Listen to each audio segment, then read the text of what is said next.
ഇന്നലെ ഷാജി സാർ നിന്നെ പ്രപ്പോസ് ചെയ്തു. ചെയ്തു. നിനക്ക് വേറെ ആളുണ്ടെന്ന് പറഞ്ഞു. പറഞ്ഞു. വെറുതെ ആയിരിക്കല്ലേ? വെറുതെ നിന്റെ ആള് ആരായാലും നിനക്ക് നഷ്ടമൊന്നുമില്ലല്ലോ.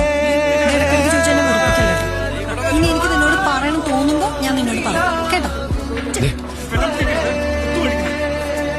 അപ്പൊ നിനക്ക് ആളുണ്ട്. ബാഗൊക്കെ ആയിട്ട് എങ്ങോട്ടാ?